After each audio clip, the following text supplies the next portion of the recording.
ଅନେକ ବର୍ଷ ତଳର କଥା। ପୁରୀ ଠାରୁ 4 ମାଇଲ ଦୂରରେ ବାଲିଗ୍ରାମ ରହିଥିଲା।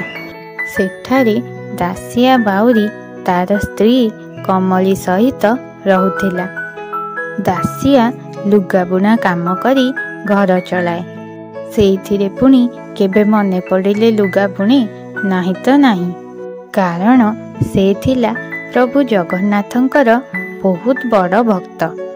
ତେଣୁ ସେ ପ୍ରଭୁଙ୍କର ନାମ ଜପିବାରେ ଏମିତି ମଜିଯାଏ ଯେ ଘର ଦ୍ୱାର ସହିତ ନିଜକୁ ବି ସେ ଭୁଲିଯାଏ। ନିଇତି ବସି ପ୍ରଭୁଙ୍କର ନାମକୁ ପୋଥିରେ ଲେଖୁଥାଏ। ଏମିତିରେ ଘରେ କିଛି ଖାଇବାକୁ ଅଛି ନା ନାହିଁ ତା ବି ସେ ଜାଣେ ନା। ପ୍ରଭୁଙ୍କର ଏମିତି ଭକ୍ତି ଦେଖି ତାର ସ୍ତ୍ରୀ ବି ତାକୁ କିଛି କହିପାରେନି। ଦିନେ ଦିନେ ଦୁହେଁ ଉପାସରେ ଦିନ କଟାନ୍ତି। ଦିନକର କଥା, ସେଇ ଗାଁର ନିଧି ସାଆନ୍ତେ ଥରେ ଦାସିଆ ଘରକୁ ଆସିଲେ।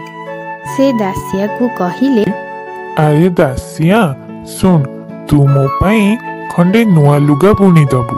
ମୁଁ ପୁରୁଷୋତ୍ତମ କ୍ଷେତ୍ର ଯିବି। ଏତିକି ଶୁଣି ଦାସିଆ କହିଲା, ହଁ ସାଆନ୍ତେ, ମୁଁ ବୁଣିଦେବି।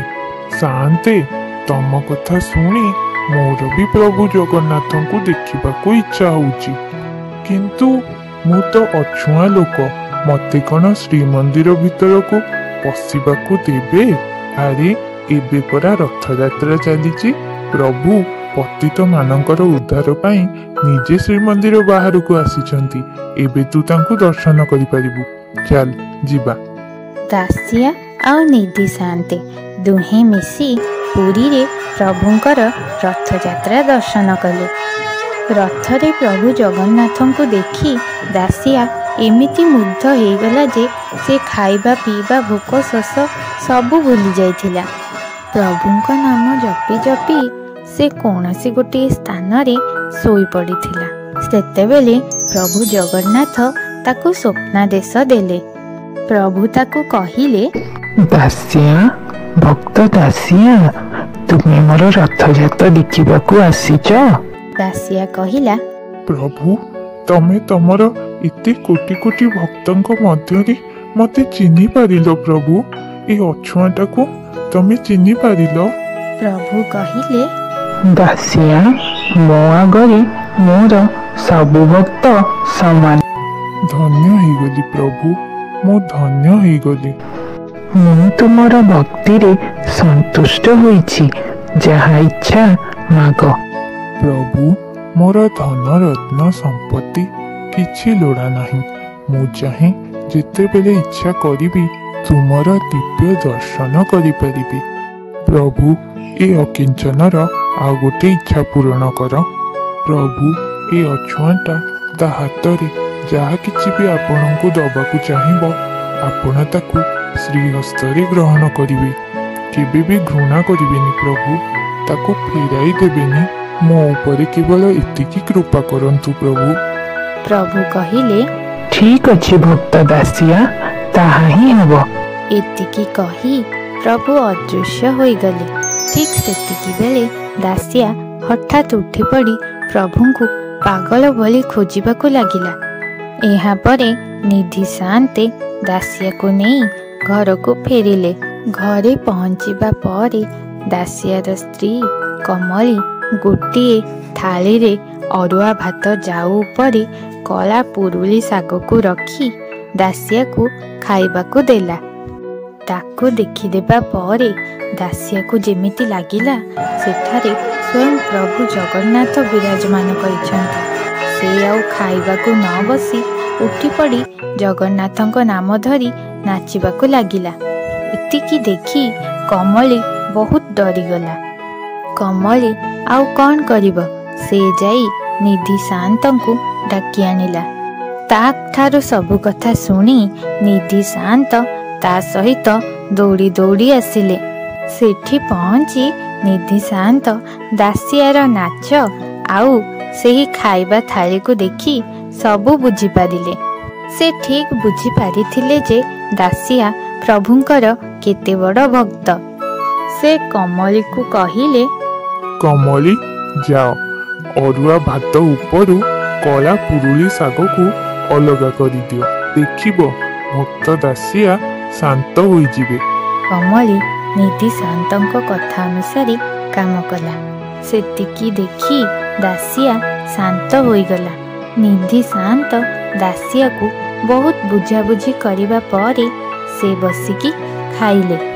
ଦିନକର କଥା, ଦାସିଆକୁ ଜଣେ ବ୍ରାହ୍ମଣ ଲୁଗା ବୁଣିବା କାମ ଦେଇଥିଲେ। ସେହି ଲୁଗାକୁ ଦାସିଆ ତାଙ୍କ ଘରେ ଦବା ପାଇଁ ଯାଇଥିଲା। ଲୁଗାଟି ନେବା ପରେ ବ୍ରାହ୍ମଣ ତାକୁ କଉଡ଼ି କେତେ ହେଲା ବୋଲି ପଚାରିଲେ। ହେଲେ ଦାସିଆ କହିଲା, ସାଆନ୍ତେ, ମୋର କଉଡ଼ି ଲୋଡ଼ା ନାହିଁ। ଆପଣଙ୍କ ନଡ଼ିଆ ଗଛରୁ ମୁଁ ଗୋଟେ ନଡ଼ିଆ ନେବି। ବ୍ରାହ୍ମଣ ଜଣକ କହିଲେ, କଉଡ଼ି ନ ନେଇ ତୁ ନଡ଼ିଆ ନେଇ କ'ଣ କରିବୁ? ହଉ ନବୁ ଆଉ।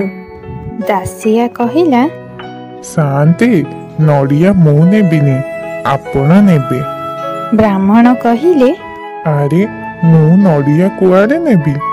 ଦାସିଆ କହିଲା, ସାଆନ୍ତେ, ଆପଣ ପରା ପୁରୁଷୋତ୍ତମ ଯିବେ, ଗଲାବେଳେ ମୋ ନଡ଼ିଆଟାକୁ ବି ସାଙ୍ଗରେ ନେଇକି ଯିବେ। ହେଲେ ସାଆନ୍ତେ, ତାକୁ ଆପଣ ଭୋଗ କରିବେନି।